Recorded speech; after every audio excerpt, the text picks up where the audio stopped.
Olá! Bem-vindo a uma jornada de reflexão. Antes de mergulharmos fundo neste tema tão complexo e, por vezes, doloroso, peço que, se esta mensagem ressoar em você, considere compartilhá-la. Em um mundo onde o ruído muitas vezes abafa a clareza, um simples compartilhamento pode ser um farol de entendimento para alguém que navega na escuridão da confusão. Ao fazer isso, você não apenas ajuda este trabalho a alcançar mais pessoas, mas também espalha uma semente de consciência. Que a sua jornada de escuta seja esclarecedora e traga paz ao seu coração. Hoje, vamos olhar ao nosso redor. Vemos pessoas barulhentas, arrogantes, sem vergonha, manipuladoras e egoístas. E, para nosso espanto, muitas vezes vemos essas pessoas prosperando. Elas são recompensadas na mídia, nas finanças, em posições de poder e, com o advento das redes sociais, até mesmo pessoas comuns estão sendo aplaudidas por esses mesmos comportamentos. De onde vem tudo isso? Uma das origens mais profundas e difíceis de confrontar é a nossa própria cultura. A cultura pode ser um terreno fértil para o narcisismo, transmitindo de geração em geração, como uma herança invisível e tóxica.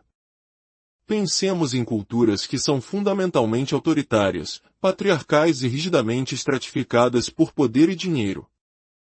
Culturas que desumanizam e discriminam aqueles que não detêm privilégios, seja por gênero, classe social, cor da pele ou orientação. Estas são as estufas perfeitas para cultivar o narcisismo em escala social. No Brasil, por exemplo, carregamos a herança de uma estrutura profundamente patriarcal e hierárquica. A ideia do "sabe com quem está falando" é um eco direto desse narcisismo cultural, uma crença de que certas pessoas, por seu status ou sobrenome, estão acima das outras. Dentro dessas estruturas, o desrespeito a certos membros da sociedade não é apenas tolerado, é normalizado. O comportamento abusivo e invalidante dentro da família é frequentemente justificado com frases como "ele só quer o seu bem" ou "é o jeito dele". Ninguém ousa questionar. Em muitas famílias, presume-se que os homens terão o poder, e todos devem aceitar. Isso encoraja os homens da família, muitas vezes liderados por um patriarca narcisista, a perpetuar o ciclo de abuso. Mas não se engane, essa dinâmica não é exclusivamente masculina. Vemos isso também em mães de filhos homens que obtêm seu poder por procuração. A mãe tem um filho, o filho tem poder na cultura, e através dele, a mãe também exerce poder, tornando-se, por vezes, uma abusadora narcisista. Tudo isso só funciona com a conivência e a permissividade de quem diz, "bem, as coisas são assim mesmo". Eu digo que isso é inaceitável. A qualquer momento em que a humanidade, a empatia e o respeito não são concedidos a todos, sem exceção, não apenas se gera comportamento narcisista, mas toda a cultura adoece. Sociedades que promovem essas estruturas tóxicas lutam economicamente, politicamente e em termos de estabilidade social. Se quisermos uma cultura próspera, precisamos enfrentar o narcisismo de frente. Dentro de uma família, as crianças observam. Elas veem como a sociedade trata as pessoas de maneira diferente com base em características arbitrárias. Elas aprendem, desde cedo, que algumas pessoas são consideradas melhores ou mais dignas que outras. Essa ideologia permite que os narcisistas justifiquem seu sentimento de direito, seu bullying e seu desprezo pelos outros. Se um dos pais age assim, algumas crianças absorverão essa visão de mundo e continuarão a tradição familiar de preconceito e abuso. Felizmente, outras crianças desenvolverão visões mais equilibradas e se afastarão dessa ideologia. Mas aquelas que a abraçam ajudam a criar mais uma geração de narcisistas. O grande desafio com os narcisistas que emergem desse contexto cultural é que eles nos fazem criar desculpas para eles. "Ah, ele não tem culpa, foi criado assim. É a cultura dele. Ele não quis dizer isso de verdade. Você pode se pegar fazendo essas mesmas justificativas, seja em um relacionamento íntimo ou no trabalho. Eu já testemunhei casos terríveis de assédio no ambiente de trabalho, onde a defesa do agressor narcisista era: essa é a minha cultura, temos limites diferentes.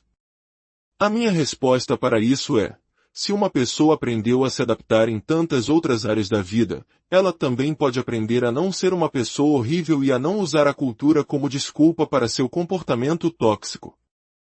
É frequentemente a criança dourada desses sistemas culturais que tem maior probabilidade de se tornar narcisista.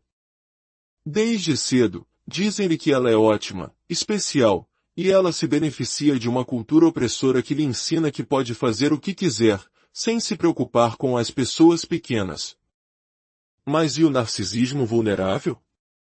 Ele também pode surgir aqui. Imagine alguém que pertencia ao gênero privilegiado em sua cultura, mas que, por alguma razão, não colheu os outros benefícios. Talvez tenha se mudado para um lugar diferente e perdido seu privilégio social. Essa pessoa pode acabar se sentindo vitimizada, ressentida por não conseguir o que quer, e passará a intimidar aqueles com menos poder para se sentir dominante, ao mesmo tempo em que se sente intimidada pela nova cultura. Esses narcisistas culturalmente habilitados extraem sua força vital dos facilitadores ao seu redor, que os deixam escapar impunes. Quando essa é a origem do narcisismo de alguém, não espere mudança, especialmente se eles continuarem sendo protegidos e justificados. Mas há algo mais acontecendo no mundo hoje, algo que parece ter colocado fogo nesse barril de pólvora. Será que existem mais pessoas narcisistas no mundo? Ou há outra coisa em jogo? A verdade é que não temos certeza. Qualquer pessoa que tenha passado por um relacionamento narcisista hoje tem a convicção de que o narcisismo está em toda parte e está aumentando. Mas isso pode ser o viés de confirmação. Quando você aprende sobre algo, começa a vê-lo em todos os lugares. As evidências científicas são mistas. No entanto, eu concordo com o renomado pesquisador, Dr. Keith Campbell, que sugere que o narcisismo grandioso, aquele clássico, barulhento e charmoso, talvez esteja estável. Sempre existiram pessoas assim.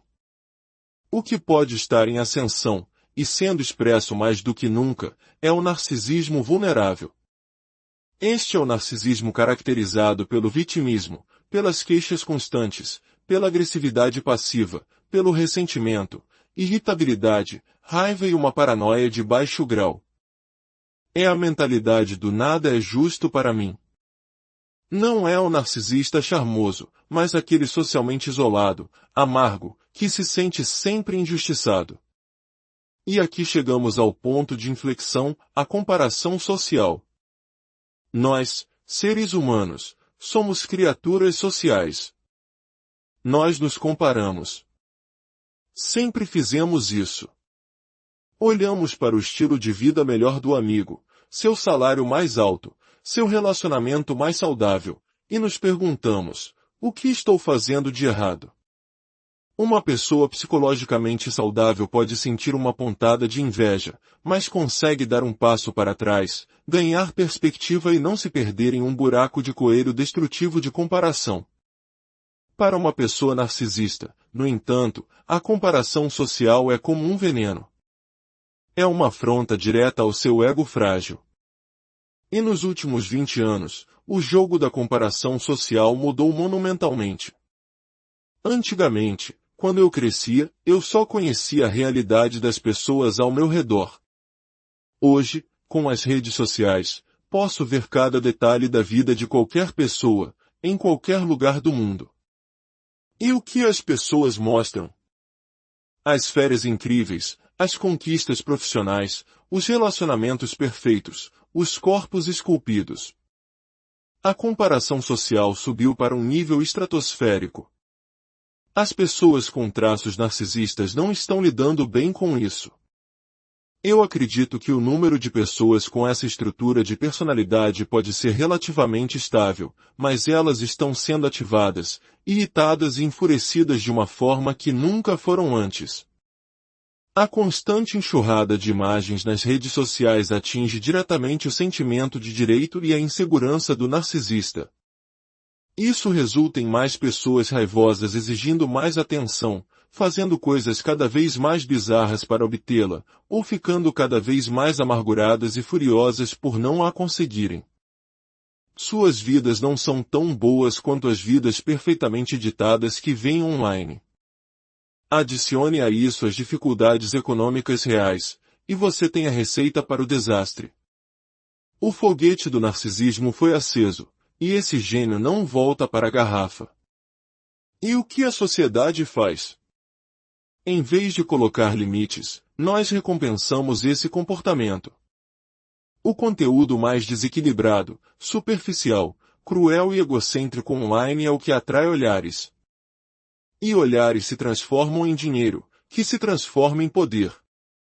Isso nos leva a outro fenômeno perigoso, a gentileza forçada. Recentemente, observei uma discussão tóxica online. Alguém disse algo claramente manipulador, invalidando a experiência de muitas outras pessoas.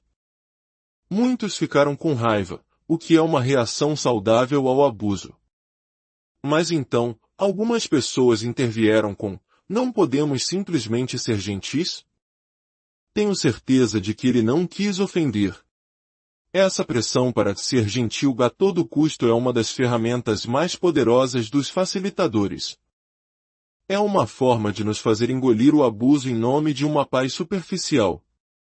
Eu acredito na gentileza.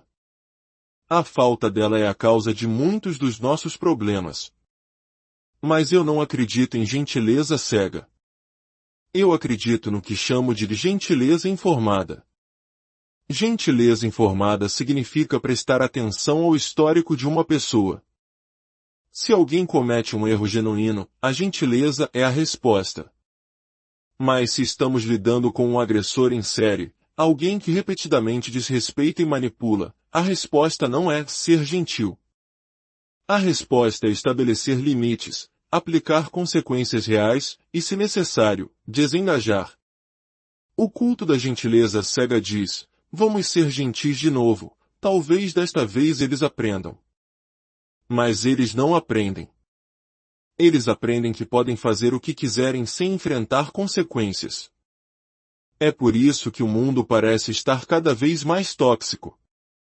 Porque toda vez que alguém tenta responsabilizar uma pessoa por seu comportamento abusivo, o esquadrão da gentileza aparece para silenciar a vítima e proteger o agressor. E isso nos leva à experiência solitária do sobrevivente. Em um artigo sobre saúde mental, a lista de livros recomendados falava sobre depressão, bipolaridade, esquizofrenia, condições que se encaixam em um modelo de doença. O que estava completamente ausente? Histórias de pessoas que sofreram abuso emocional, trauma relacional, abuso narcisista. Nós, como sociedade, não gostamos de histórias de saúde mental que implicam o comportamento de outras pessoas. Preferimos narrativas onde o problema está contido dentro de um indivíduo. Na seção de comentários desse artigo, alguém recomendou um livro sobre trauma complexo. Outro comentarista respondeu: ah, não. Todas as pessoas que leem esses livros sobre trauma se tornam reclamonas egocêntricas que só querem falar sobre seus traumas e seus problemas familiares. Quando li isso, depois da raiva, senti uma profunda tristeza. Aquele comentário encapsulava o que tantos sobreviventes enfrentam. O mundo diz: fale sobre seus sentimentos, mas quando você o faz, é julgado como egocêntrico, autoabsorvido, um reclamão. É por isso que os relacionamentos podem parecer tão perigosos para quem está se curando. Você oscila entre compartilhar demais e se fechar completamente, com medo do julgamento. E a verdade é que sempre haverá pessoas como aquele comentarista. Pessoas que se sentem desconfortáveis com a sua dor, que desdenham da sua experiência porque ela as confronta com uma realidade que elas preferem ignorar. O desconforto delas não invalida a sua experiência. Apenas revela a falta de empatia e capacidade delas. Então, o que fazer em um mundo que parece celebrar o narcisismo e silenciar suas vítimas? O discernimento é tudo.